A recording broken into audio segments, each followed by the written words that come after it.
ಮೊದಲನೇದಾಗಿ ನಾಗಭೂಷಣಜಿಯವರು ಯಾವಾಗ ಪ್ರಚಾರಕ್ಕಾಗಿ ಹೊರಟರು, ಆವತ್ತಿನ ದಿನಗಳು ಪ್ರಾಯಶಃ ಇವತ್ತಿನ ಪೀಳಿಗೆ ಗೊತ್ತಿಲ್ಲ. ಇವತ್ತು ಪ್ರಚಾರಕರಿಗೊಂದು ಮಾನ್ಯತೆ ಇದೆ, ಸಮಾಜದಲ್ಲಿ ಒಂದು ಸ್ಟೇಟಸ್ ಬಂದಿದೆ. ಸಂಘಕ್ಕೆ ಸ್ಟೇಟಸ್ ಬಂದ ಕಾರಣದಿಂದ ಪ್ರಚಾರಕರು ಸ್ಟೇಟಸ್ ಬಂದಿದೆ. ಆದರೆ ಆವತ್ತು ಪ್ರಚಾರಕ ಅನ್ನೋದು ಇದೆಯಲ್ಲ,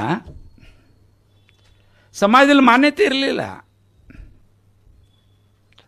ಜನಕಸಿದ್ದು ಒಂಥರ ಹುಚ್ಚ ಅಂತ. ಮೊನ್ನೆ ಯಾದವರಾಜರು ಪ್ರಚಾರಕ್ಕಾಗಿ ಬಂದರು, ಪ್ರಾಂತ ಪ್ರಚಾರಕ್ಕಾಗಿ ಬಂದರು. ಯಾದವರಾಜರು ಅನೇಕ ಜನ ಹಿರಿಯರನ್ನು ಸಂಘಕ್ಕೆ ಜೋಡಿಸುವಂಥ ಪ್ರಯತ್ನ ಮಾಡಿ, ಅವತ್ತು ಪ್ರಚಾರಕರ ಮೊದಲನೇ ಕೆಲಸ ಇತ್ತು ಸಂಘವನ್ನು ಎಸ್ಟಾಬ್ಲಿಷ್ ಮಾಡಬೇಕು, ಸಂಘ ಏನು ಅಂತ ಹೇಳ್ಕೊಡ್ಬೇಕಲ್ಲ, ಅದು ಮೊದಲನೇ ಕೆಲಸ. ಜೊತೆಯಲ್ಲಿ ಸಮಾಜದಲ್ಲಿ ನಾವು ಎಸ್ಟಾಬ್ಲಿಷ್ ಆಗಬೇಕು, ಇದು ಬಹಳ ಮಹತ್ವದಿತ್ತು. ಆದರೆ ಆವತ್ತು ಪ್ರಚಾರಗಳು ನೋಡುವಂಥ ಸ್ಥಿತಿ ಹೇಗಿತ್ತು, ಏನಪ್ಪ ಇವನು ಮದುವೆ ಮಾಡ್ಕೊಳ್ಳೋದೆ ತಿರುಗಾಡ್ಕೊಂಡಿದ್ದಾನೆ, ಯಾರು ಹೆಣ್ಣು ಕೊಟ್ಟಿಲ್ಲ ಅಂತ ಕಾಣಿಸುತ್ತೆ.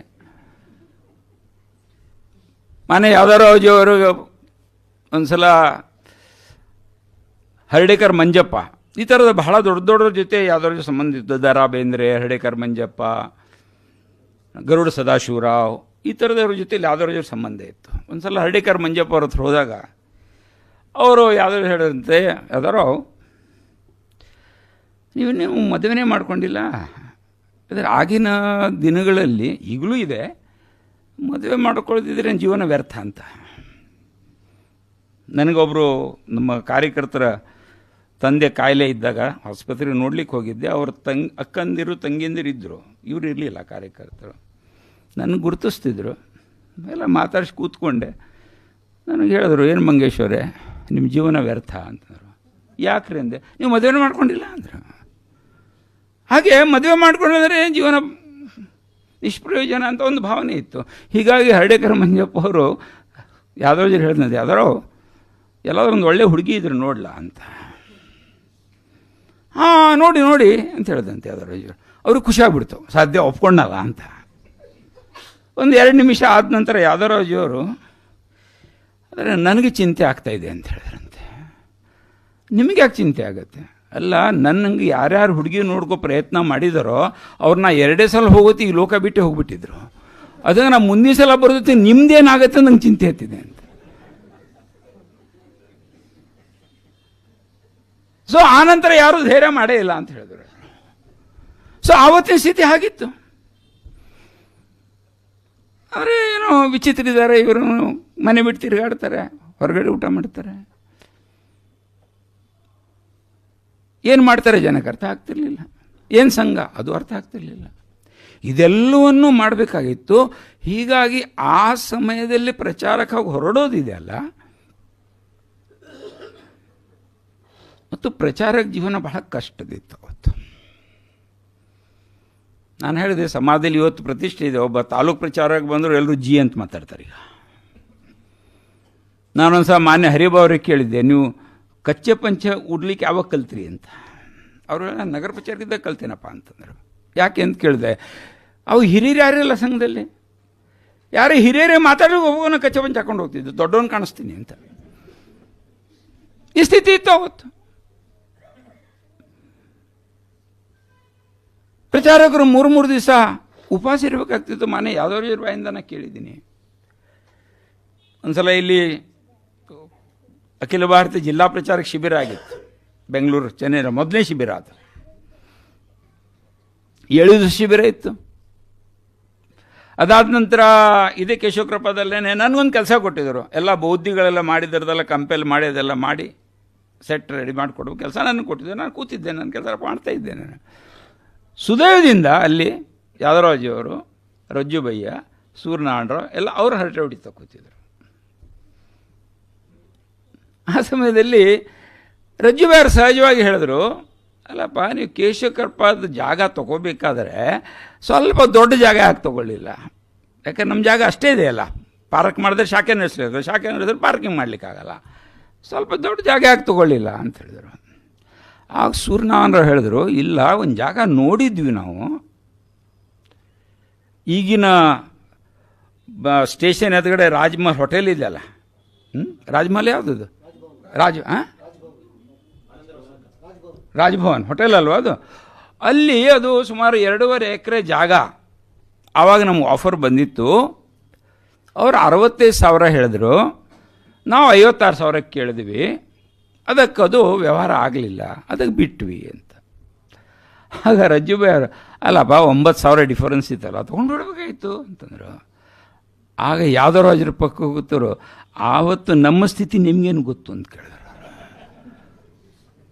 ನಾನು 3 ದಿವಸ ಉಪವಾಸ ಇದ್ದೆ. 3 ದಿವಸ ಊಟ ಸಿಕ್ಕಿರಲಿಲ್ಲ ನನಗೆ. 4ನೇ ದಿವಸ ಒಂದು ಶ್ರಾದ್ದದ ಮನೆಗೆ ಊಟ ಕರೆದ್ರು, ಆನಂದ ಊಟ ಮಾಡ್ಕೊಂಡು ಬಂದೆ. ಯಾವ ಶ್ರಾದ್ದ ಊಟಕ್ಕೆ ಯಾರು ಹೋಗಲ್ಲ, ಸಂಬಂಧಿಕರಿದ್ದು ಮಾತ್ರ ಹೋಗ್ತಾರೆ. ಆದರೆ ತುಂಬ ಆನಂದ ಊಟ. ಆವತ್ತು ಯಾವುದೋ ಬಾಯಿಂದ ಕೇಳಿದ್ದೇನೆ, ಇದು ಸ್ಥಿತಿ ಆವತ್ತಿನ ಪ್ರಚಾರಕರದಿತ್ತು. ಇಂಥ ದಿನದಲ್ಲಿ ಒಬ್ಬ ಪ್ರಚಾರಕ್ಕೆ ಹೊರಡಬೇಕು ಅಂತ ಹೇಳಿದ್ರೆ ಅದು ಸಣ್ಣ ಸಂಗತಿ ಅಲ್ಲ. ಸಾವರ್ಕರ್ ವೀರ ದೀಕ್ಷಾದ ಬರುತ್ತೆ, ಕೀಗೆ ಹೇತಲೇ ವರತನೇ ಅಮಂದತೇನೆ ಲಬ್ಧ ಪ್ರಕಾಶ ಇತಿಹಾಸ ನಿಸರ್ಗಮಾನೆ ಜೇ ದಿವ್ಯ ದಾಹಕಮಣು ಯಸಾವಯಾಚೆ ಬುದ್ಧಾಚಿ ವಾಣದರಿಲೇ ಕರಿಯೇ ಸತೀಚೆ. ಈ ವ್ರತ ತಗೋಬೇಕಾದ್ರೆ, ಯಾಕೆ ಸತಿ ಸಹನ ಮಾಡಬೇಕಾದ್ರೆ ಆ ಸತಿ ಸಂಕಲ್ಪ ಮಾಡ್ತಾಳೆ, ಗೊತ್ತಿಲ್ವ ಜೀವ ಸುಡುತ್ತೆ ಅಂತ. ಜೀವಂತವಾಗಿ ಬೆಂಕಿಯಲ್ಲಿ ಹಾರ್ತಾಳಲ್ಲ, ಗೊತ್ತಿದ್ದು ಹಾರ್ತಾಳಲ್ಲ. ಆವತ್ತಿನ ಕಾಲದಲ್ಲಿ ಪ್ರಚಾರಕ್ಕಾಗೋದು ಅಂತ ಹೇಳಿದ್ರೆ ಈ ಸತಿಯ ವ್ರತ ತಗೊಂಡು ಆ ಕುಂಡದಲ್ಲಿ ಹಾರಬೇಕಾಗಿತ್ತು.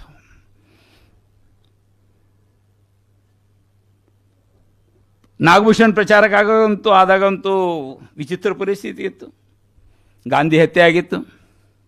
ಗಾಂಧಿ ಹತ್ಯೆ ಮಿಥ್ಯಾ ಆರೋಪ ಸಂಘದ ಮೇಲಿತ್ತು. ಸಂಘದ ಮೇಲೆ ಅಪಪ್ರಚಾರ ಮಾಡಿ ಸಂಘವನ್ನು ಯಾವ ಗುರೂಜಿಯವರು ಜೀವನದಲ್ಲಿ ಭಾರತ್ ಮಾತೆ ಆರಾಧನೆ ಬಿಟ್ಟರೆ ಇನ್ನೇನೂ ಮಾಡಿರಲಿಲ್ಲ. ಗುರೂಜಿಯವ್ರ ಜೀವನದಲ್ಲಿ ಒಂದು ಘಟನೆ ಬರುತ್ತೆ. ಯಾವಾಗ ಅವರು ಕೇರಳದ ಚಿಕಿತ್ಸೆಗೆ ಹೋಗಿರ್ತಾರೆ, ಅಲ್ಲಿ ಆಯುರ್ವೇದಿಕ್ ಪಂಡಿತರು ಹೇಳ್ತಾರೆ, ಇಲ್ಲೊಂದು ಪದ್ಧತಿ ಇದೆ ಅಂತೇಳಿ ಅವ್ರ ಕೈಗೊಂದು ತೆಂಗಿನಕಾಯಿ ಕೊಡ್ತಾರೆ, ದೇವಿ ಹತ್ರ ಪ್ರಾರ್ಥನೆ ಮಾಡ್ಕೊಳ್ಳಿ, ನನ್ನ ಆರೋಗ್ಯ ಸುಧಾರಿಸ್ಕೊಡಿ ಅಂತ. ಗುರುಜಿಯರು ಹೇಳ್ತಾರೆ, ನನ್ನ ಜೀವನದಲ್ಲಿ ನನಗಾಗಿ ನಾನು ಏನೂ ಕೇಳಲ್ಲ, ನಾನು ಪ್ರಾರ್ಥನೆ ಮಾಡಲ್ಲ ಅಂತ. ಅಂಥ ಗುರೂಜಿ ಅಂಥವರಿಗೆ ಕೊಲೆಗಡಕಂತ ಜೈಲಿಗೆ ಹಾಕಿದಾರಲ್ಲಪ್ಪ. ಯಾವ ಗಾಂಧೀಜಿ ಭಕ್ತಿ? ಬೆಳಗಾವಿನ ಕಾರ್ಯಾಲಯದಲ್ಲಿ ಗಾಂಧೀಜಿ ಫೋಟೋ ಇತ್ತು. ಈ ಗಾಂಧಿ ಭಕ್ತ ಕಾಂಗ್ರೆಸ್ನವರು ಕಾರ್ಯಾಲಯದ ಬಾಗಲ ಓಡೋದು, ಅಲ್ಲಿರುವಂಥ ಗಾಂಧಿ ಫೋಟೋನ ತಂದು ಹೊರಗಡೆ ರಸ್ತೆ ಮೇಲೆ ಹಾಕಿ ತುಳಿದ್ರು, RSS ಗಾಂಧಿ ಅಂತ. ಇದು ಗಾಂಧಿ ಭಕ್ತಿ ಅವ್ರದ್ದು. ಇಂಥ ಸಮಯದಲ್ಲಿ ನಿಕ್ಕರ್ ಹಾಕೊಂಡು ಶಾಖೆಗೆ ಹೋದರೆ ಜನ ಬೆಳೆದ್ರು, ಗಾಂಧಿ ಕೊಂದವರು. ಸ್ವತಃ ಅಪ್ಪ ಅಮ್ಮಂಗೆ ಅನ್ನಿಸ್ತಾ ಇತ್ತು, ಗಾಂಧಿ ಕೊಂದ್ರೆ ಮಗ ಇದ್ದಿದ್ದು ಬೆಳಗಾಂನಲ್ಲಿ, ಗಾಂಧಿ ಸತ್ತಿದ್ದು ದಿಲ್ಲಿಯಲ್ಲಿ, ಆದರೂ ಅಪ್ಪ ಅಮ್ಮನಿಸಿದ್ರು ನಮ್ಮ ಮಗ ಕೊಂದಿರ್ಬೋದು ಅಂತ. ಇಂಥ ಒಂದು ಸ್ಥಿತಿಯಲ್ಲಿ ನಾಗಭೂಷಣ್ಜಿ ಪ್ರಚಾರಕ್ಕಾಗೋದು ಸಂಕಲ್ಪ ಮಾಡಿದ್ರು.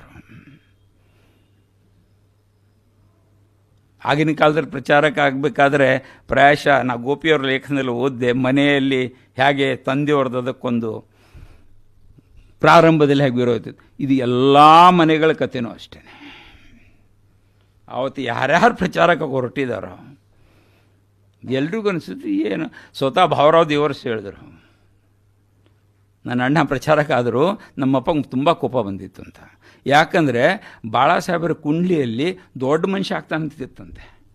ದೊಡ್ಡ ಮನುಷ್ಯ ಅಂದರೆ ಕಲೆಕ್ಟರ್ ಆಗ್ತಾನೋ, ಯಾವುದೋ ವೈಸ್ ಚಾನ್ಸಲರ್ ಆಗ್ತಾನೋ, ಅದು ಬಿಟ್ಟು ನಮ್ಮ ಮನೆ ಊಟ ಮಾಡೋ ಫಕೀರ್ ಆಗಿಬಿಟ್ನಲ್ಲ ಅವ ಅಂತ ಭಯಂಕರ ಸಿಟ್ಟು ಬಂದಿತ್ತಂತವರಿಗೆ. ಅದಕ್ಕೆ ಅವ್ರು ಹೇಳಿದ್ರು, ಇವತ್ತು ನಮ್ಮ ಅಣ್ಣ ಸರಸಂಗ ಜಲಕ ಆದ್ರಲ್ಲ, ಈಗ ನಮ್ಮಪ್ಪ ಬದುಕಿರ್ಬೇಕಿತ್ತು, ಆವಾಗ ಗೊತ್ತಾಗ್ತಿತ್ತು ದೊಡ್ಡವನು ಏನದ ಅಂತ. ಹಾಗಾಗಿ ಆವಾಗ ಇಂಥ ಸ್ಥಿತಿ ಇತ್ತು. ಮತ್ತು ಕೆಲವರು ಹಣೆ ಬರೋಕ್ಕೆ ಕಾರ್ಯಕ್ಷೇತ್ರ ಅಂಥದ್ದೇ ಸಿಕ್ತು. ನಾಗಭೂಷಣ ಸಿಕ್ಕಿದ ಕಾರ್ಯಕ್ಷೇತ್ರ ಯಾವುದು? ರಾಯಚೂರು. ಆ ನಿಜಾಮ್ ಕ್ಷೇತ್ರ, ಆ ನಿಜಾಮ್ ಅಂದರೆ ಎಲ್ಲ ಸಾಫ್ ಮಾಡಿದಂಥ ಕ್ಷೇತ್ರ ಅದು. ಅಲ್ಲಿ ಕಳಿಸ್ಕೊಟ್ರಪ್ಪ. ಹಿಂದಿನ ಕಾಲದಲ್ಲಿ ಅನೇಕ ಸಲ ಈ ಸರ್ಕಾರಿ ನೌಕರಸ್ಥರಿಗೆ ಮುಂಡಗೋಡು, ಹಳಿಯಾಳ ಇಂಥ ಕಡೆ ಕಳಿಸಿದ್ರು. ಅಲ್ಲಿ ಅಂದರೆ ಮಲೇರಿಯಾ ಏರಿಯಾ, ಅದು ಪನಿಷ್ಮೆಂಟ್ ಟ್ರಾನ್ಸ್ಫರ್ಸ್ ಅವು. ಈಗ ರಾಯಚೂರು ಗುಲ್ಬರ್ಗ ಹೋಗೋದು ಅಂದರೆ ಅದು ಅದರ ಮನಸ್ಸಿನ ತಾಕತ್ತೇನಿರಬೇಕು, ಶೂನ್ಯದ ನಿರ್ಮಾಣ ಮಾಡಬೇಕಲ್ಲ. ನಮ್ಮ ಕಾಶಿನಾಥ್ ಮಿಸ್ಕಿನದನ್ನು ಪ್ರಚಾರಕ್ಕಿದ್ರು, ಅವ್ರಿಗೆ ಗುಲ್ಬರ್ಗ ಕಳಿಸ್ಕೊಟ್ರು. ಅದು ನಿಜಾಮ್ ಸ್ಟೇಟೇ. ಹೋದ್ರೆ ಮಾತಾಡ್ಸೋರಿಲ್ಲ, ಏನೂ ಇಲ್ಲ. ಅವರು ಹೋಗಿ ಇದ್ದಿದ್ದಲ್ಲಿ ನೀವು ಈಗಲೂ ಗುಲ್ಬರ್ಗದ 100 ಗುಂಬಜ್ ಕಾಣ್ತಾವಲ್ಲಿ. ಗುಲ್ಬರ್ಗ ಹೋಗಿ ಬಸ್ ಸ್ಟ್ಯಾಂಡಲ್ಲಿ ಇಳಿದ್ರೆ ಕಾಣಿಸ್ತಾವೆ ಅಲ್ಲಲ್ಲಿ. ಅವೆಲ್ಲ ಗೋರಿಗಳು. ನಿಜಾಮರ ಕಾಲದಲ್ಲಿ ಸಂಬಂಧಿಕರು ಯಾರ್ಯಾರು ಸತ್ತವರೆಲ್ಲ ಗೋರಿ ಕಟ್ಟಿಟ್ಟಿದ್ದಾರೆ. ಇವರು ಒಂದು ಗೋರಿ ಸಿಲೆಕ್ಟ್ ಮಾಡಿಕೊಂಡ್ರು. ಅದು ಬಾಗಿಲಿಲ್ಲ, ಎಂಥದೂ ಇಲ್ಲ, ಅದಕ್ಕೆ ಫ್ಲೋರಿಂಗ್ ಇಲ್ಲ, ಎಂಥದ್ದು ಇಲ್ಲ. ಒಂದು ಗೋರಿ ಸಿಲೆಕ್ಟ್ ಮಾಡಿಕೊಂಡ್ರು, ಸ್ವಚ್ಛ ಮಾಡಿಕೊಂಡ್ರು. ಮೂಲೆಯಲ್ಲಿ ಬ್ಯಾಗ್ ಇಡೋದು, ರಾತ್ರಿ ಆ ಗೋರಿ ಪಕ್ಕದಲ್ಲಿ ಮಲ್ಕೊಳ್ಳೋದು. ನಿದ್ದೆ ಹಂಗೆ ಬರ್ತಿತ್ತು. ಬೆಳಿಗ್ಗೆ ಆಗೆಲ್ಲ ಬಾವಿ, ಬೋರ್ವೆಲ್ ಇಲ್ಲ ಆವಾಗಿನ ದಿನಗಳಲ್ಲಿ, ಆಗ ಬಾವಿ. ಬೆಳಿಗ್ಗೆ ಜನ ಏಳೋ ಜನನೂ ಬೇಗ ಹೇಳ್ತಿದ್ರು, ಈಗಿನ ಥರ ಅಲ್ಲ. ಆದರೆ ಬೆಳಿಗ್ಗೆ ಜನ ಏಳೋ ಮುಂಚೆ 3:30-4 ಗಂಟೆಗೆ ಎದ್ದು ಜನ ಏಳೋ ಮುಂಚೆ ಬಾವಿ ಕಟ್ಟೆಗೆ ಸ್ನಾನ ಮಾಡಿ ತಯಾರಾಗಬೇಕು. ಆ ಮೂಲೆಯಲ್ಲಿ ಬ್ಯಾಗ್ ಇದ್ದರೆ ಕಾಶಿನಾಥರು ಊರಲ್ಲಿ ಇದ್ದಾರೆ ಅಂತ, ಆ ಬ್ಯಾಗ್ ಇಲ್ಲ ಅಂದರೆ ಕಾಶಿನಾಥರು ಇಲ್ಲ ಅಂತ. ಸೊ ಇಂಥ ಸ್ಥಿತಿ ಗೊತ್ತಿದ್ದು ಆದರೆ ಒಂದೇ ಒಂದು, ನೀರು ತೆಗಿತೀವಿ ಅಂತ. ಮರಾಠಿಯಲ್ಲೊಂದು ಗಾದೆ ಇದೆ, ಲಾತ್ ಮಾರೆ ಅಂತ ಪಾಣಿ ಕಡೆ, ಎಲ್ಲಿ ಒದಿತೀನಿ ಅಲ್ಲಿಂದ ನೀರು ತೆಗಿತೀನಿ. ಇದೇ ಒಂದು ಸಂಕಲ್ಪದಿಂದ ಹೋದರು. ನಾನು ಪ್ರಾಂತ ಪ್ರಚಾರಕ್ಕಾಗಿ 96 ನಂತರ ರಾಯಚೂರು ಹೋಗ್ಲಿಕ್ಕೆ ಪ್ರಾರಂಭ ಮಾಡಿದೆ. ಪ್ರಾಯಶಃ ಆಗಲೇ 25 ವರ್ಷ ದಾಟಿತು ನಾಗಭೂಷಣ್ಜಿ ರಾಯಚೂರು ಬಿಟ್ಟು. 25-30 ವರ್ಷನೇ ಆಗಿರ್ಬೋದು ಬಿಟ್ಟು. ಆದರೆ ಅಲ್ಲಿಯ ಕಾರ್ಯಕರ್ತರಲ್ಲಿ ನಾಗಭೂಷಣ್ಜಿಯ ನೆನಪು ಅಷ್ಟೇ ಹಸಿರಾಗಿದೆ. ಅನೇಕ ಜನ, ಈಗ ಅವರು ಕೆಲವರಿಗೆ ಕಾಲವಾಗಿದ್ದಾರೆ, ಮಲ್ಲಣ್ಣ ಕಟ್ಟಿಮಣಿ ಇವರೆಲ್ಲ ಕಾಲವಾಗಿದ್ದಾರೆ. ಅವರೆಲ್ಲರೂ ನಾಗಭೂಷಣ ನೆನೆಸದೇ ಇರೋಂಥ ದಿವಸ ಇಲ್ಲ. ನಮಗೇನಾದರೂ ಜೀವನಕ್ಕೊಂದು ದೃಷ್ಟಿ ಕೊಟ್ಟಿದ್ದಾರೆ, ನಮಗೆ ಏನಾದರೂ ಹಸನಾಗಿದೆ. ಯಾಕಂದ್ರೆ ನಮ್ಮ ಮಲ್ಲಣ್ಣ ಕಟ್ಟಿಮನಿ ಅವರು ಗಾರೆ ಕೆಲಸ ಮಾಡ್ತೀವಿ, ಮನೇಲಿ ಹುಟ್ಟಿದ್ದು. ಅಂಥವ್ರಿಗೆ ಶಾಖೆಗೆ ಕರ್ಕೊಂಡು ಬಂದು ಶಾಲೆ ಕಲಿಯೋ ಥರ ಮಾಡಿ ಅವರು ಸರ್ಕಾರಿ ಶಾಲೆ ಮಾಸ್ತರ್ ಆದರು. ಅವರಲ್ಲಿ ನಮ್ಮ ಜೀವನಕ್ಕೊಂದು ದೃಷ್ಟಿ ಕೊಟ್ಟಿದ್ದು, ನಮ್ಮ ಜೀವನ ಹಸನು ಮಾಡಿದ್ದು ನಾಗಭೂಷಣ್ಜಿ. ಈ ರೀತಿ ಅನೇಕ ಜನರನ್ನು ನೆನೆಸ್ಕೋತಾರೆ, ರಾಯಚೂರಲ್ಲಿ ಈಗಲೂ ನೆನೆಸ್ಕೋತಾರೆ. ಸೊ ಹೀಗೆ ಅಂಥ ಒಂದು ವಿಚಿತ್ರವಾದಂಥ ಕ್ಷೇತ್ರದಲ್ಲಿ ಹೋಗಿ ನಾಗಭೂಷಣ್ಜಿಯವರು ಸಂಘ ಕಾರ್ಯವನ್ನು ಬೆಳೆಸಿದ್ರು. ಸಂಘದ ಯೋಜನೆಯಂತೆ ಕೇಶಕರಪ್ಪಗೆ ಬಂದರು. ಈ ಕಾರ್ಯಾಲಯದ ಕೆಲಸ ಇರುತ್ತಲ್ಲ, ಇದು ಥ್ಯಾಂಕ್ಲೆಸ್ ಜಾಬ್ ಇರ್ತದೆ. ಯಾದವರಾಜವರು ಯಾವಾಗಲೂ ಹೇಳಿದ್ರು, ಪ್ರಚಾರಕಂದ್ರೆ ವಿಧವೆ ಇದ್ದಾಗೆ ಅಂತ. ಕಾರ್ಯಾಲಯ ಪ್ರಮುಖ ಅಂತೂ ನಿಶ್ಚಿತವಾಗಿ ವಿಧವೆ ಇದ್ದಂಗೆ. ಎಲ್ಲನೂ ಮಾಡಬೇಕು, ಎಲ್ಲೂ ಬರೋಂಗಿಲ್ಲ. ಈ ಮನೇಲಿ ಹಾಗೆ ಇರುತ್ತಲ್ಲ, ವಿಧವೆಯರು ಇರ್ತಾರಲ್ಲ, ಅವರು ಮದುವೆಯಲ್ಲಿ ಮೊಮ್ಮಗಳ ಮದುವೆಯಲ್ಲಿ ಎಲ್ಲ ಕೆಲಸ ಮಾಡ್ತಾರೆ. ಅದು ಅಕ್ಷತೆ ಹಾಕ್ಲಿಕ್ಕೆ ಬರೋಂಗಿಲ್ಲ ಅವರು. ಅದೇ ನಾನು ಕಾರ್ಯಾಲಯ ಕೆಲಸ ಅಂದರೆ ಹಾಗೇನು ಎಲ್ಲ ಥರದ್ದು ಕೆಲಸಗಳು ಮಾಡಬೇಕು. ಅದಕ್ಕೆ ನಾನು ಅನೇಕ ಸಲ ಹೇಳ್ತೀನಿ, ನಮ್ಮ ಕಾರ್ಯಾಲಯ ಪ್ರಮುಖ ಬೈಠಕ್ನ ಹೋಗೋದ್ರಲ್ಲಿ ಹೇಳ್ತೀನಿ, ಕಾರ್ಯಾಲಯ ಪ್ರಮುಖ ಅಂತರಿಗೆ ಸಂಘದಲ್ಲಿ ಒಂದು ಷಟ್ಪದಿ ಅಂತಿದೆ. ಒಂದು ಪ್ರಯೋಗ ಕಲಿಸ್ಕೊಡ್ತಾರೆ ಷಟ್ಪದಿ ದಂಡದಲ್ಲಿ ಮತ್ತು ಪದವಿನ್ಯಾಸದಲ್ಲಿ. ಆ ಷಟ್ಪದಿ ಯಾಕೆ ಅಂದರೆ ಕಾರ್ಯಾಲಯ ಪ್ರಮುಖ ಸಲುವಾಗಿ ಕಲಿಸೋದು. ಅಷ್ಟು ಮುಖಗಳೆಲ್ಲ ಕಾರ್ಯಾಲಯ ಪ್ರಮುಖ ಕೆಲಸ ಮಾಡಬೇಕಾಗತ್ತೆ. ಹೀಗೆ ನಾಗಭೂಷಣ್ಜಿ ಕಾರ್ಯ ಪ್ರಮುಖ ಆದರು. ಇಡೀ ದೇಶದಲ್ಲೇ ಕೇಶಕೃಪಾಕ್ಕೊಂದು ಹೆಸರಿದೆ, ಇಡೀ ದೇಶದಲ್ಲೇ. ಆ ರೀತಿಯಲ್ಲೊಂದು ಸ್ಥಾನ ತಂದುಕೊಡೋದರಲ್ಲಿ ಇಬ್ಬರು ನಾವು ನೆನೆಸ್ಕೊಳ್ಳೇಬೇಕು, ಮಾನ್ಯ ನಾಗಭೂಷಣ್ಜಿ, ಮಾನ್ಯ ಸಾನಂದ ಗಣೇಶ್. ಹತ್ತತ್ರ ಸಾನಂದ ಗಣೇಶ್ ಅಂತರೂ ಹತ್ತಿರ 40 ವರ್ಷ ಕಾರ್ಯ ಪ್ರಮುಖ ವ್ಯವಸ್ಥೆಯಲ್ಲಿ ಇದ್ದಿರ್ಬೋದು. 40 years ಕಲ್ಪನೆ ಮಾಡ್ಕೊಳ್ಳಿ.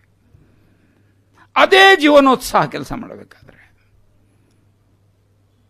ಮತ್ತು ಇಲ್ಲಿ ಇರ್ತಾ ಇದ್ದವರು ಯಾರು? ಮಾನ್ಯ ಯಾದವರಾಜವರು. ಯಾದವರಾಜವ್ರ ಜೊತೆಯಲ್ಲಿ ಸಣ್ಣ ಸಣ್ಣ ಸಂಗತಿಗಳನ್ನು ನಾನು ಅನುಭವಿಸಿದ್ದೀನಿ.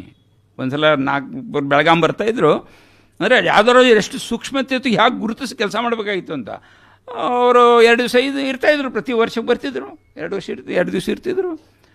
ನಾನು ಜಿಲ್ಲಾ ಪ್ರಚಾರಕ, ಅವ್ರು ಬಂದಾಗ ನನ್ನ ಕೆಲವು ಹಿರಿಯರೆಲ್ಲ ಭೇಟಿಗೆ ಬಂದರು, ಹಳೆ ಅವ್ರ ಜೊತೆ ಪ್ರಾರಂಭ ಕಾಲದಲ್ಲಿ ಇದ್ದವರು. ಹರಟೆ ನಡೀತಾ ಇತ್ತು, ನಾನು ಸುಮ್ಮನೆ ಒಬ್ಬನೇ ಇದ್ದವ್ರು, ಚಿಕ್ಕವನು ನಾನೇ. ನಾನು ಬಾಗಿಲಲ್ಲಿ ನಿಂತಿದ್ದೆ, ಮಂಗೇಶ ಇದ್ದಾರೋ ಅಂತಂದರು. ಮೇರೆ ಗಡಿ ಲೇಕೆ ಅವ್ರು ಗಡಿಯಾರ ಕಟ್ತಿರ್ಲಿಲ್ಲ, ಅವ್ರು ಗಡಿಯಾರ ಜೇಬಲ್ಲಿ ಇಡ್ತಿದ್ರು, ಬೌದಿ ಕೊತ್ತಿಗೆ ಬೆರಳಿಗೆ ಹಾಕ್ಕೋತಿದ್ರು. ನಾನು ಹೋದೆ, ಕಿಶಲ್ ಜೇಬಲ್ಲಿ ಕೈ ಹಾಕಿ ಗಡಿಯಾರ ತೊಗೊಂಡು ಬಂದೆ. ಎದುರುಗಡೆ ಟಿಪ್ಪ ಇತ್ತು, ರಖೋ ಅಂದರು. ನಾನು ಇಟ್ಟೆ, ಇಡಬೇಕಾದ್ರೆ ಬಗ್ಗಿದ್ದೆ, ಇಟ್ಟೆ. ಕಟ್ ಅಂತ ಶಬ್ದ ಅಂತ, ಫಟ್ ಅಂತ ಒಂದು ಹೊಡೆದ್ರು ನನಗೆ.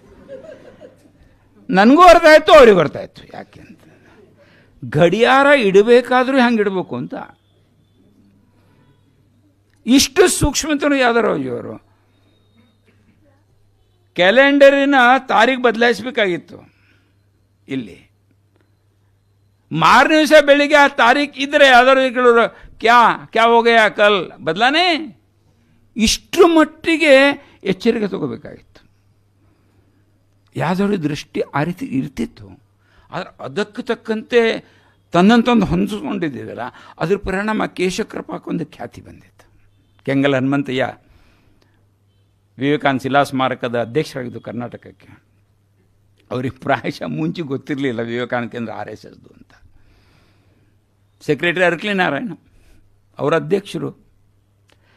ಕ್ರಮೇಣ ಅವ್ರಿಗೆ ಗೊತ್ತಾಯಿತು ಇದು RSSದು ಅಂತ.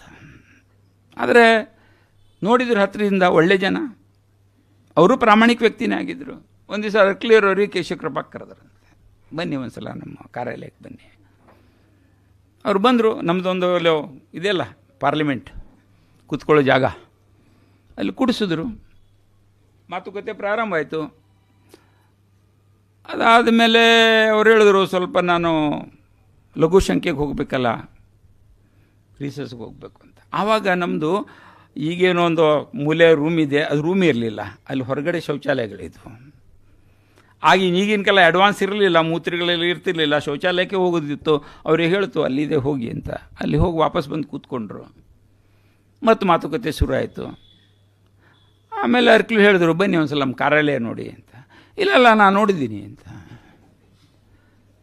ನೀವು ಯಾವಾಗ ನೋಡಿದ್ರಿ? ಇಲ್ಲೇ ಬಂದು ಕೂತಿದ್ದೀರಿ? ಇಲ್ಲ ನಾನು ನೋಡಿದ್ದೀನಿ. ನಾನೀಗೇನು ನೇತೃತ್ವ ಯೋಜನೆ ಹೋಗಿದ್ನಲ್ಲ, ನಿಮ್ಮ ಶೌಚಾಲಯ ಇಷ್ಟು ಸ್ವಚ್ಛವಾಗಿದೆ, ಇಡೀ ಕಾರ್ಯಾಲಯ ಸ್ವಚ್ಛವಾಗಿ ಇದ್ದೇ ಇರ್ತದೆ, ನೋಡೋದೇನಿದೆ ಅದರಲ್ಲಿ. ಇದು ಕೇಶಕೃಪದ ಕೇಶಕೃಪಾಗ ಬಂದ ಪ್ರತಿಯೊಬ್ಬ ವ್ಯಕ್ತಿಗೆ ಪುನಃ ಕೇಶಕೃಪಾಗ ಬರಬೇಕಂತ ಅನ್ನಿಸ್ತಾ ಇತ್ತು. ಇದು ಪ್ರತಿಯೊಂದು ಕಾರ್ಯಾಲಯದಲ್ಲಿ ಆಗಬೇಕಂತ ಅಪೇಕ್ಷೆನೇ ಇರೋದು. ಒಂದ್ಸಲ ದತ್ತೋಪಂಜೀರು ಹೇಳ್ತಾರೆ, ಯಾವ ಒಂದು ಪ್ರಸಂಗಕ್ಕೆ ಮಾತಾಡ್ತಾ, ये केशव कृपा नहीं है भाई, यहाँ सानंद जी नहीं है. ಒಂದು ಕಾರ್ಯಾಲಯದ ಬಗ್ಗೆ ಮಾತಾಡ್ತವ್ರು ಹೇಳಿದ್ರು, ये केशव कृपा नहीं है, यहाँ सानंद जी नहीं है. ಸಾನಂದ್ ಜಿ ಬಗ್ಗೆ, ನಾಗಭೂಷಣ್ ಜಿ ಬಗ್ಗೆ ಏನೋ ಮನಸ್ಸಿನ ಭಾವನೆ ಇತ್ತಿದ್ದು ತೋರಿಸುತ್ತೆ. ಕಾರ್ಯಾಲಯದ ಸ್ವಚ್ಛತೆ ಇರ್ಬೋದು, ಕಾರ್ಯಾಲಯದ ವ್ಯವಸ್ಥೆ ಇರ್ಬೋದು, ಬಂದಂಥವ್ರ ಬಗ್ಗೆ ಗಮನ ಕೊಡೋದಿರ್ಬೋದು. ಒಂದು ಸಲ ಇಲ್ಲಿ ನಾನು ನಗರ ಪ್ರಚಾರಕ್ಕೆ ಇರಬೇಕಾದ್ರೆ ಮಜ್ದೂರ್ ಸಂಘದ ಅಖಿಲ ಭಾರತೀಯ ಕಾರ್ಯಕಾರಿಣಿ ಬೆಂಗಳೂರಲ್ಲಿ ನಡೆದಿತ್ತು. ಎಲ್ಲ ಅದೊಂದು ಛತ್ರದಲ್ಲಿ ನಡೆದಿತ್ತು. ಅದರ ದತ್ತೋಪಂಜೀರ ನಿವಾಸ ಕೇಶಕೃಪಾದಲ್ಲಿತ್ತು. ನಾನು ಮಹಾನಗರ ಪ್ರಚಾರಕ್ಕೆ ಹೋಗ, ಅವರಿನ್ನೂ ಬಂದಿರಲಿಲ್ಲ. ರಾತ್ರಿ 10:30 10:45 ಆದರೂ ಬಂದಿರಲಿಲ್ಲ. ಅದಕ್ಕೆ ನಾವು ಆ ಕುರ್ಚಿ ಇದ್ದ ಅಲ್ಲಿ ಕೂತಿದ್ವಿ. ನಾನು ನಾಗಭೂಷಣ ಇನ್ನೊಂದು ಇಬ್ಬರು ಯಾರೋ ಇದ್ದರು, ಕೂತಿದ್ವಿ. ಅವ್ರು 11:45 ಹೊತ್ತಿಗೆ ಬಂದರು, 11:15 ಹೊತ್ತಿಗೆ ಬಂದರು. ಬಂದು ಅವರು ಕೂತ್ಕೊಂಡ್ರು. ಕ್ಯಾ ಭಾಯ್ ಈಗ ಚಾಯ್ ಮಿಲೇಗಾ ಕ್ಯಾ ಅಂತ ಕೇಳಿದ್ರು. ದತ್ತೋಪಂಜೀರು ಆಲ್ ಟೈಮ್ ಟೀ ಟೈಮ್ ಇತ್ತು. ಅವರು ಚಾ ಯಾವಾಗ ರಾತ್ರಿ 1 ಗಂಟೆ ಕೊಟ್ಟರು ಚಾ ಕುಡಿತಿದ್ರು ಅವರು. ಈಗ ದತ್ತೋಪಂಜೀರು ಚಹಾ ಕೇಳ್ತಾರೆ, ಇಲ್ಲ ಅಂತ ಹೇಳಿಕ್ಕಾಗತ್ತಾ? ಪಾಪ ನಾಗಭೂಷಣ್ ಎದ್ದು ಹೋಗಿ ಅಡುಗೆ ಮನೆಗೆ ಹೋಗಿ ಚಹಾ ಮಾಡಿ ತಂದು ಕೊಟ್ಟರು. ಅಷ್ಟೊತ್ತಿಗೆ 11:45 ಆಗಿಬಿಟ್ಟಿತ್ತು. ಚಹಾ ಕುಡಿತಾ ನನಗೆ ಕೇಳಿದ್ರು, ನನ್ನ ಹತ್ರ ಮರಾಠಿಯಲ್ಲಿ ಮಾತಾಡ್ತಿದ್ರು. ಕಾರ್ಯ ತುಜ ಕಡೆ ವೇಳ ಯಾಕೆ, ನಿನ್ನ ಹತ್ರ ಸಮಯ ಇದೆಯೇನಪ್ಪ? ರಾತ್ರಿ 11:45 ಕೇಳ್ತಾರವರು. ಈಗ ನಾ ಇಲ್ಲ ಅಂಥೇಳಿ ಆಹೇ ಅಂದೆ ನಾನು. ಗಾಡಿ ಕಾಡ್ಕಿ ಅಂತಂದರು. ನನ್ನ ಹತ್ರ ವೆಸ್ಪಾ ಗಾಡಿ ಇತ್ತು, ಗಾಡಿ ತೆಗಿ ಅಂತಂದರು. ಈಗ ಅವ್ರು ಹೇಳಿದ ಮನೆ ಇಲ್ಲ ಅಂತ ಹೇಳಿದಾಗ ಆಯಿತು, ಸ್ಕೂಟ್ರಲ್ಲಿ ಹೊರಟಾಗ 11:45, 12:15 ಹೊತ್ತಿಗೆ ಒಂದು ಮನೆ ತಲುಪಿದ್ವಿ ನಾವು.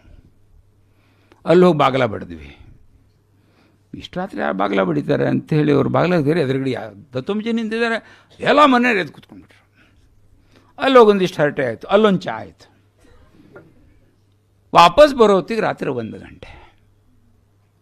ನಾವು ಹೊರಟಿದ್ದು ನೋಡಿ ನಾಗಭೂಷಣ್ ಮಲ್ಕೋಬೋದಾಗಿತ್ತು, ಆದರೆ ನಾವು ಬರೋವರೆಗೂ ನಾಗಭೂಷಣ್ಜಿ ಎಚ್ಚರ ಇದ್ದರು. ರಾತ್ರಿ 1 ಗಂಟೆಗೆ ದತ್ತೋಪಂಜರು ಬಂದು ಆಮೇಲೆ ಮಲ್ಕೊಂಡ್ರು. ಅದು ದತ್ತೋಪಂಜರು ವಾಪಸ್ ಬರೋವರೆಗೂ ನಾಗಭೂಷಣ್ಜಿ ಕಾಯ್ತಾ ಕೂತಿದ್ದರು. ಇದು ಪ್ರತಿಯೊಬ್ಬರ ಕನ್ಸರ್ನ್ ಅನ್ನೋಂಥದ್ದು. ನಾನು ಲೇಖನ ಓದ್ತಾ ಇದ್ದಾಗ ವನಿತಾ ಭಗಿನಿ ಒಂದು ಲೇಖನ ಬರೆದಿದ್ದಾರೆ. ಒಂದಲ್ಲ ಯಾವುದೋ ಮಧ್ಯೆ 11:11 ಬಸ್ ಸ್ಟ್ಯಾಂಡಲ್ಲಿ ಇಳಿದ್ರು, ಎಲ್ಲಿಗೆ ಹೋಗಬೇಕು ಗೊತ್ತಾಗಲಿಲ್ಲ. ನಾಗಭೂಷಣ್ಗೆ ಫೋನ್ ಮಾಡಿದ್ವಿ, ರಾತ್ರಿ 11 ಆಗಿದೆ. ನಾಗಭೂಷಣ್ ಜೀಪ್ ತೊಗೊಂಡು ಬಂದರು, ಕರ್ಕೊಂಡು ಬಂದರು, ಕೇಶಕ್ಕೆ ಕರ್ಕೊಂಡು ಬಂದರು, ಊಟಕ್ಕೆ ಹಾಕಿದ್ರು. ಇನ್ನು ಅಲ್ಲಿ ಹೋದ್ರೆ ಅಭಯ ಹೋದ್ರೆ ಊಟ ಸಿಗಲ್ಲ ಇಷ್ಟೊತ್ತಿನಲ್ಲಿ ಅಂತ ಹೇಳಿದ್ರು. ಊಟಕ್ಕೆ ಹಾಕಿ 2 ಗಂಟೆ ನಮಗಲ್ಲಿ ತಲುಪಿಸಿದ್ರು. ಇದು ಪ್ರತಿಯೊಬ್ಬರ ಬಗ್ಗೆ ಅವರಂಥ ಕಾಳಜಿ ತಗೊಳ್ಳೋಂಥ ವಿಶೇಷತೆ ನಾಗಭೂಷಣ್. ಅದಕ್ಕೆ ಎಲ್ಲರೂ ನೆನ್ಪಿಟ್ಟಿದ್ದಾರೆ. ಇನ್ನೊಂದು ನಾಗಭೂಷಣ್ ವಿಶೇಷ ಅಂದರೆ ಅದೊಂದು ಕಾಂಪ್ಯೂಟರ್ ಇತ್ತದು. ಆಗಿನ್ನೂ ಕಾಂಪ್ಯೂಟರ್ ಯುಗ ಇಲ್ಲ, ಆದರೆ ಅವರು ಇದೇ ಕಾಂಪ್ಯೂಟರ್ ಆಗಿತ್ತು. ನಾನು ಮಹಾನಗರ ಪ್ರಚಾರಕ್ಕೆ ಅವಾಗ ನನಗೆ ಯಾರಾದರೂ ಒಂದು ಹೊಸ ಮನೆಗೆ ಹೋಗಬೇಕು ಅಂತಾದರೆ ನಾಗಭೂಷಣ್ಜಿ ಇವ್ರು ಗೊತ್ತಾ ನಿಮಗಿಂದ? ಹಾಂ ಗೊತ್ತಲ್ಲಪ್ಪ. ಚೀಟಿ ತೆಗಿತಿದ್ರು, ಹೆಸರು, ಮನೆ number, cross, main, phone number ಎಲ್ಲ ಬರೆದು ಕೈಯಲ್ಲಿ ಕೊಡ್ತಿದ್ರು. ಎಲ್ಲಿ ನೋಡ್ತಾನೆ ಇರಲಿಲ್ಲ ಅವರು. ಅದು ಏನಾ ಬ್ರೇನ್ ಇತ್ತೋ ಭಗವಂತನಿಗೆ ಗೊತ್ತು. ಈ ಥರ ಒಂದಲ್ಲ ಎರಡಲ್ಲ 100 ಅಡ್ರೆಸ್ಗಳು, ಕ್ರಾಸ್, ಮೇನ್ ಸಹಿತ. ಈವನ್ ಅವ್ರು ಹೋಗೋ ದಾರಿನೂ ಹೇಳ್ತಿದ್ರು, ಈ ಥರ ಹೋಗಿ ಈ ಥರ ಅಲ್ರ ಅಲ್ಲಿ ಬೆಂಗಳೂರಲ್ಲಿ ರೈಟು ಲೆಫ್ಟು ಹೇಳ್ತಿದ್ರು. ಹೀಗಾಗಿ ಅವ್ರಿಗೆ ಗೊತ್ತಿದ್ದನ್ನು ಕೇವಲ ತನ್ನ ಹತ್ರ ಇಟ್ಕೊಳ್ಳಿಲ್ಲ ಅವರು. ಅದಕ್ಕೆ ಸಂಘಕ್ಕೆ ಉಪಯೋಗ ಆಗಬೇಕು. ಅದಕ್ಕೆ ಕಾರ್ಯಕರ್ತರ ಮನೆಗೆ ಹೋದಾಗ ಅವ್ರಿಗೆ ಜೋಡಿಸೋ ಪ್ರಯತ್ನ ಮಾಡ್ತಿದ್ರು. ಅದಕ್ಕೆ ಅನೇಕ ಮನೆಗಳಲ್ಲಿ ಅವರು ಬಂದರೆ ವಿಳಾಸ ಕೊಡೋ ಕಾಕ ಬಂದರು, ವಿಳಾಸ ಕೊಡೋ ಅಜ್ಜ ಬಂದರು ಅಂತಲೇ ಹೇಳ್ತಿದ್ರಂತೆ. ಈ ರೀತಿಯಲ್ಲಿ ಸಂಪರ್ಕದ ಜಾಲ ಅದ್ಭುತವಾದ್ದು. ಇಲ್ಲ ಅನೇಕರು ಉಲ್ಲೇಖ ಮಾಡಿದ್ರೆ ವಿದೇಶದಲ್ಲಿ ಸಂಬಂಧ, ಅವರು ತೀರ್ಕೊಂಡ ನಂತರನೂ ಬಂದು ಜನ ಇಲ್ಲಿ ಅವ್ರ ಬಗ್ಗೆ ನೆನಪು ಮಾಡಿಕೊಂಡಿದ್ದು, ಪುಸ್ತಕದಲ್ಲಿ ಅನೇಕ ಈ ಥರ ಘಟನೆಗಳಿದ್ದಾವೆ. ಸೊ ಹೀಗೆ ಅವರ ಈ ವಿಶೇಷತೆ ನೋಡುವಂಥದ್ದು ಜೀವನದಲ್ಲಿ ಮಿತವ್ಯಯ. ಅದೇ ವನಿತಾ ಅವರು ಬರೆದಿದ್ದಾರೆ. ಅವರು ಶೌಚಾಲಯಕ್ಕೆ ಬಕೆಟ್ ಇದ್ದದ್ದೇನೋ ಸೋರ್ತಾ ಇತ್ತಂತೆ. ಅದಕ್ಕೆ ಇವ್ರಿಗೆ ಹೇಳಿದ್ದಾರೆ ನಾಗಭೂಷಣ್ಜಿ 2 ಸಣ್ಣ ಬಕೆಟ್ ಬೇಕು ಅಂತ. 1.5 ತಿಂಗಳಾದರೂ ಕೊಡಲೇ ಇಲ್ಲ ಅಂತ. ಮತ್ತು ನೆನಪು ಮಾಡಿದಾಗ ನೆಲಮಾಳಿಗೆಗೆ ಹೋಗಿ 2 ಪೇಂಟಿನ ಡಬ್ಬ ತಂದು ಇದರದ್ದೇ ಸ್ವಲ್ಪ ಕ್ಲೀನ್ ಮಾಡಿ ಉಪಯೋಗಿಸು ಅಂತ ಹೇಳಿದಾರಂತೆ. ಅವಾಗ ಇಷ್ಟು ಕೋಪ ಬಂದಿತ್ತಂತೆ. ಇದು ಒಂದು ರೀತಿ. ಆದರೆ ಯಾವಾಗ ಅವ್ರು ಹೇಳಿದ್ರು ಅಮರನಾಥ್ ಯಾತ್ರೆಗೆ ಹೊರಡಬೇಕಾದ್ರೆ ಯಾರೋ ಒಬ್ರನ್ನ ಕರ್ಕೊಂಡು ಹೋಗೋರು ಇದ್ದರು, ಆದರೆ ಆಪದ್ದನ ಅಂತ ಬೇಕಲ್ಲ. ಆವಾಗಿದ್ದಂಥ ಸಂಯೋಜಕರಿಗೆ ಕೇಳಿದ್ರಂತೆ, ಸಂಯೋಜಕರು ಅವರು ಭಾಳ ಉದಾರವಾಗಿ 500 ರೂಪಾಯಿ ಕೊಟ್ರಂತೆ. ನಾಗಭೂಷಣ್ಜಿ ಅಲ್ಲೇ ಇದ್ದರಂತೆ. ಅರೇ ಇಷ್ಟು ದೂರ ಹೋಗಬೇಕು, ಎಲ್ಲಿ ಸಾಕಾಗತ್ತೆ ಅಂತೇಳಿ 1,000 ರೂಪಾಯಿ ಕೊಟ್ರಂತೆ, ಇಟ್ಕೊಂಡು ನಿನ್ನ ಹತ್ರ ಅಂತ. ಸೊ ಇದು ಇತ್ತು. ಎಲ್ಲಿ ಅವಶ್ಯಕತೆ ಇದೆ ಅದ್ರ ತಕ್ಕಂತೆ ಖರ್ಚು ಮಾಡಬೇಕು. ಹಾಂ, ಡಬ್ಬ ಏನು ಪೇಂಟಿನ ಡಬ್ಬ ಆದರೆ ಆಗೋದಿದೆ, ಉಪಯೋಗಿಸ್ಬೋದಲ್ಲ. ಆದರೆ ಎಲ್ಲಿ ಅವಶ್ಯಕತೆ ಇದೆ ಅಲ್ಲಿ ಖರ್ಚು ಮಾಡಿ. ಹೀಗೆ ಮಾನ್ಯ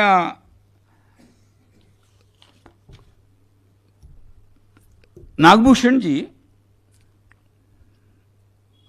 ಅನೇಕ ಮುಖಗಳಲ್ಲಿ ಒಬ್ಬ, ಈಗಲೇ ರಾಮಣ್ಣ ಹೇಳಿದರೆ, ಒಬ್ಬ ಆದರ್ಶ ಸ್ವಯಂ ಸೇವಕನಾಗಿ, ಆದರ್ಶ ಕಾರ್ಯಕರ್ತನಾಗಿ, ಆದರ್ಶ ಪ್ರಚಾರಕನಾಗಿ ನಮ್ಮ ಮುಂದೆ ಜೀವನವನ್ನು ಇಟ್ಟಿದ್ದಾರೆ. ಅವರು ಇಷ್ಟೆಲ್ಲ ವ್ಯಸ್ತ ಇರ್ತಿದ್ರು, ಕಾರ್ಯಪ್ರಮುಖ ಕೆಲಸ ಮಾಡೋದು. ನಾನು ಹೇಳಿದ್ನಲ್ಲ, ಯಾರು ಬರ್ತಾರೆ, ಯಾರು ಹೋಗ್ತಾರೆ, ಊಟ ತಿಂಡಿ ವ್ಯವಸ್ಥೆ ಎಲ್ಲದರ ನಡುವೆನೋ ನನ್ನ ಅನುಭವ ಅಂತ ಹೇಳಿದರೆ, ನಾನು ಮಹಾನಗರ ಪ್ರಚಾರಕ. ನಾನು ಯಾವಾಗಲಾದರೂ ಬಂದು ನಾಗಭೂಷಣ್ಜಿ ಒಬ್ಬರನ್ನು ಭೇಟಿ ಮಾಡಲಿಕ್ಕೆ ಹೋಗೋಣ, ನೀವು ಬರ್ತೀರಾ, ಎಂದೂ ಅವ್ರ ಬಾಯಿಂದ ನಾನು ಬರಲ್ಲ, ಅನ್ನೋದರ ಟೈಮ್ ಇಲ್ಲ ಅಂತ ಹೇಳಿಲ್ಲ ಅವರು.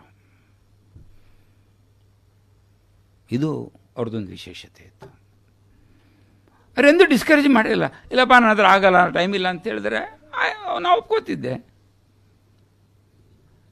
ಅದೇ ರೀತಿ ಮಾನ್ಯ ಅರ್ಕಲಿ ನಾರಾಯಣವರು ಅದೇ ದಿನ ನಾಲ್ಕು ಮಹಾನಗರ ಪ್ರಚಾರದ ಕಾಯಿಲೆ ಇದ್ದರು, ನಮ್ಮ ಪ್ರಾಂತ ಕಾರ್ಯವಾಗಿದ್ದರು, ಪೂರಾ ಹಾಸಿಗೆ ಹಿಡಿದಿದ್ರು.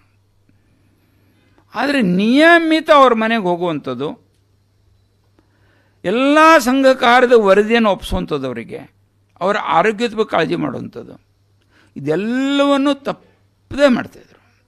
ಪ್ರಾಯಶಃ ನನಗನ್ಸೋ ಪ್ರಕಾರ ಆಲ್ಟರ್ನೇಟಿವ್ ಡೇ ಆದರೂ ಅವ್ರ ಮನೆಗೆ ಹೋಗೇ ಹೋಗ್ತಿದ್ರು ಅವರು. ಹೀಗಾಗಿ ಪ್ರಾಂತ ಕಾರ್ಯವಾಹ ಹಾಸಿಗೆ ಮೇಲೆ ಮಲ್ಕೊಂಡಿದ್ದಾರೆ, ಸುಮಾರು 10 ವರ್ಷ ಮಲಗಿದ್ದಾರೆ ಅಂತ ಕಾಣಿಸುತ್ತವರು. ಆದರೆ ಇಷ್ಟು ಅಪ್ಡೇಟ್ ಇನ್ಫಾರ್ಮೇಷನ್ಸ್ ಅವ್ರ ಇರ್ತಿತ್ತು. ನನಗೆ ಈಗ ಅನಿಸುತ್ತೆ ಅದಕ್ಕೆ ಯಾರು ಕಾರಣ, ಅದಕ್ಕೆ ನಾಗಭೂಷಣ್ಜಿ. ಒಂದು ಸಲ ಇಲ್ಲಿ ಬಂಗಾರಪ್ಪನವ್ರನ್ನ ಕಾರ್ಯಕ್ರಮ ಮಾಡಿದರು. ಅವಾಗ ಎಲ್ಲ ಧರ್ಮಛತ್ರಗಳನ್ನು ಅವರು ಕಬ್ಜಾ ತೊಗೊಂಡ್ಬಿಟ್ಟಿದ್ರು ಬೆಂಗಳೂರಿನಂದು. ಬಹಳ ದೊಡ್ಡ ಒಂದು ಆಕ್ರೋಶ ನಿರ್ಮಾಣ ಆಗಿತ್ತು ಅವಾಗ. ನಾನು ಭೇಟಿಗೆ ಹೋಗಿದ್ದೆ ಅರ್ಕಲಿ. ನಾನು ವಾರಕ್ಕೊಂದು ಸಲ ಯಾವಾಗ ಅರ್ಕಲಿ ಭೇಟಿಗೆ ಹೋಗ್ತಿದ್ದೆ. ಅವಾಗ ಮಾತಾಡ್ತಾ ಹೇಳಿದೆ, ಅರ್ಕಲಿ ಹಿಂಗೆ ಆಗಿದೆ. ಹೌದಪ್ಪ, ಇದ್ರ ಹತ್ರ ನಮ್ಮದೊಂದು ಮಲ್ಲಿಗೆ ಹಾಸ್ಪಿಟ್ಲ್ ಹತ್ರ ಒಂದು ಛತ್ರ ಇದೆಯಲ್ಲ, ಯಾವುದೊಂದು ಗುರುರಾಜ, ಅವ್ನು ಕೊಟ್ಟಿಲ್ಲ ಕಣೆ ಅಂದ್ರೆ. ನನಗೆ ಗೊತ್ತಿಲ್ಲ, ನಾನು ಓಡಾಡ್ತೀನಿ ಎಲ್ಲ ಕಡೆ, ಅವ್ರಿಗೆ ಗೊತ್ತು, ಕೊಟ್ಟಿಲ್ಲ ನೋಡು. ಇಷ್ಟು ಇನ್ಫಾರ್ಮೇಷನ್ ಅವ್ರದ್ದು. ಕಾರಣ ಏನು? ನಾಗಭೂಷಣ್ಜಿ ಇಡೀ ರಾಜ್ಯದ ಬೆಂಗಳೂರಿನ ಎಲ್ಲ ಸಂಗತಿಗಳನ್ನು ಅವರಿಗೆ ಇನ್ಫಾರ್ಮೇಷನ್ಸ್, ಮಾಹಿತಿ ಅಪ್ಡೇಟ್ ಮಾಡ್ತಾಯಿದ್ರು. ಇಷ್ಟು ಅವ್ರ ಜೊತೆ ಸಂಬಂಧ. ಅಂದರೆ ಅರ್ಕಲಿಯವರಿಗೆ ತಾನು ಕಾಯಿಲೆ ಇದೆ ಅನ್ನಿಸ್ಲೇ ಇಲ್ಲ, ಅಷ್ಟರ ಮಟ್ಟಿಗೆ ಅವರು ಅವ್ರ ಜೊತೆಲಿ ಒಂದು ಜೀವಂತ ಸಂಪರ್ಕವನ್ನು ಇಟ್ಟಿದ್ರು. ಲೆಕ್ಕಪತ್ರದ ಬಗ್ಗೆ ಹಾಗೇನೆ ಅವ್ರ ಹತ್ರ ಅನೇಕ ಇದು ವನವಾಸಿ ಕಲ್ಯಾಣಾಶ್ರಮ ಲೆಕ್ಕ ನೋಡ್ತಿದ್ರು, ಯಾವುದೋ ಸ್ಮೃತಿ ಲೆಕ್ಕ ನೋಡ್ತಿದ್ರು, ಸಂತ್ರಸ್ತ ಪರಿಹಾರ ಲೆಕ್ಕ ನೋಡ್ತಿದ್ರು, ಕೇಶವ ಕೃಪಾ, ಈಗೆಲ್ಲದಕ್ಕೂ ವ್ಯಕ್ತಿಗಳನ್ನ ಜೋಡಿಸಿದ್ದಾರೆ ಇಲ್ಲಿ. ಅವಾಗೆಲ್ಲ ಒನ್ ಮ್ಯಾನ್ ಮಿಷನ್ ಎಲ್ಲದ್ರದ್ದು ಆಯಾ ಸಭೆ ಮಾಡುವಂಥದ್ದು. ಈಗ ರಾಘವರು ಹೇಳಿದ್ರಲ್ಲ, ಯಾವುದಕ್ಕಾಗಿ ನಂತರ ಬರ್ತಿದ್ವಿ, ಎಲ್ಲ ಸಮಸ್ಯೆ ತೊಗೊಂಡು ಹೋಗ್ತಿದ್ದದು ಅವರು. ಸಮಯಕ್ಕೆ ಸರಿಯಾಗಿ ಅದನ್ನು ಆಡಿಟ್ ಮಾಡಿಸಿ ಎಲ್ಲ ಮಾಡೋದು. ಅವರ ವ್ಯವಸ್ಥಿತತೆ ಗೊತ್ತಾಗಿದ್ರು ಕಾಲವಾದ ನಂತರ. ಅವ್ರ ಕಾಲವಾದ ನಂತರ ಯಾವಾಗ ಕಪಾಟ್ ತೆರೀತೋ ಆವಾಗ ಗೊತ್ತಾಯಿತು ಪ್ರತಿಯೊಂದು ಟ್ರಸ್ಟಿಂದು ವ್ಯವಸ್ಥಿತ ಲೆಕ್ಕ, ಅದರ ಉಳಿಕೆ ಹಣ, ಅದರ ನಗದು, ಅದಕ್ಕೆಲ್ಲದಕ್ಕೂ ಪ್ರತ್ಯೇಕ ಕವರ್ಗಳು ಎಲ್ಲ ವ್ಯವಸ್ಥಿತ ಮಾಡಿ. ಹೀಗೆ ಲೆಕ್ಕಪತ್ರದ ಬಗ್ಗೆ ಎಲ್ಲದ್ರ ಬಗ್ಗೆಯೂ ಇಷ್ಟು ವ್ಯವಸ್ಥಿತವಂತ ಜೀವನ ಅವ್ರು ನಡೆಸಿದ್ರು. ಹೀಗೆ ನಮ್ಮೆಲ್ಲರಿಗೂ ಒಂದು ಮಾದರಿಯಾಗಿ ಅವ್ರ ಜೀವನ ನಡೆಸಿದ್ರು. ಮಾನ್ಯ ಅಜಿತ್ ಕುಮಾರ್ ಯಾವಾಗಲೂ ಹೇಳ್ತಿದ್ದಂತೆ, burn the candle from both sides. ಅಕ್ಷರ ಜೀವನದಲ್ಲಿ ಅದನ್ನು ಮಾಡಿ ತೋರಿಸಿದ್ರು ಅವರು. ಕಾರ್ಯಾಲಯ ಪ್ರಮುಖನಿಗೆ ಇಷ್ಟು ಕೆಲಸಗಳು ಇರ್ತಾವಲ್ಲ, ಆದರೆ ಅದನ್ನು 20 ವರ್ಷ ನಗ್ನಗ್ತಾ ಮಾಡಬೇಕಲ್ಲ. ಸಾನಂದ್ರ 40 ವರ್ಷ ಮಾಡಿದ್ರಲ್ಲ, ನಿಜಕ್ಕೂ ಅದೊಂದು ತಪಸ್ಸೇನೆ. ಆ ರೀತಿ ತಪಸ್ಸು ಮಾಡ್ತಾ ತಮ್ಮನ್ನು ತಾವು ಸುಟ್ಕೊಂಡ್ರು, ನಮ್ಮೊಂದೊಂದು ಆದರ್ಶ ಇಟ್ಟರು.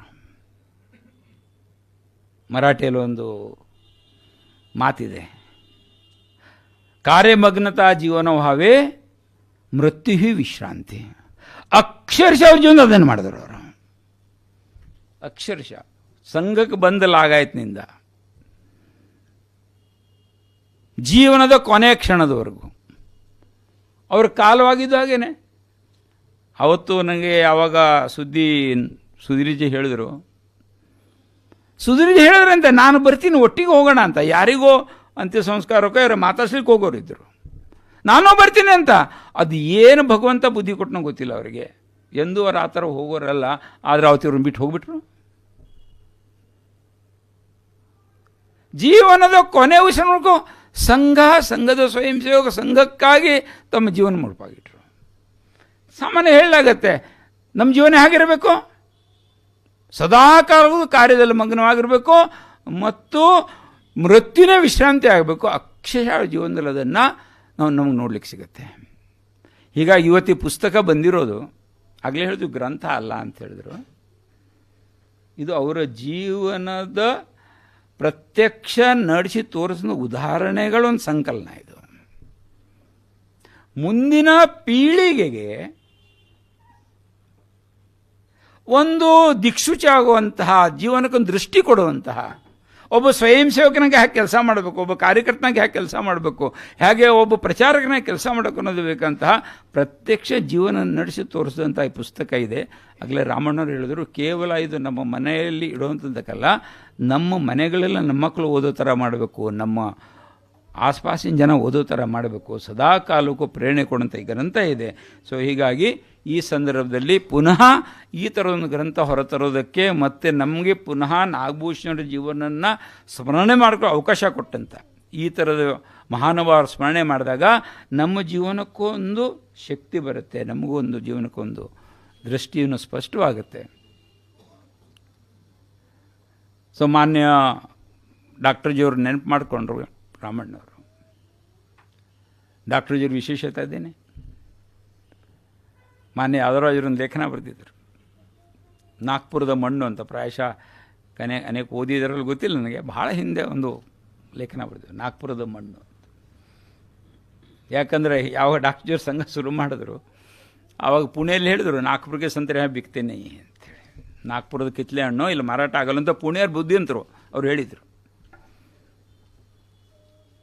ಆದರೆ ಸಂತ್ರಾಲಯಕ್ಕೆ ಅದಕ್ಕೆ ಯಾವ್ದಾರ ಶೇಷಾದ್ರಿ ಬರ್ತಿದ್ದು ನಾಗ್ಪುರದ ಮಣ್ಣು. ನಾಗ್ಪುರ ಮಣ್ಣು ಅಂದರೆ ಜಿಗಟು. ಅದು ಹೇಗೆ ಅಂದರೆ ಅದು ಕಾಲಿಗೆ ಗಂಟಿದ್ರೆ ತೆಗಿಲಿಕ್ಕೆ ಹೋದರೆ ಕೈ ಗಂಟತ್ತೆ, ಆ ಕೈ ತೆಗಿಲಿ ಇನ್ನೊಂದು ಕೈ ಗಂಟತ್ತೆ, ಅದು ಬಿಡೋದೇ ಅಲ್ಲ ಅದು.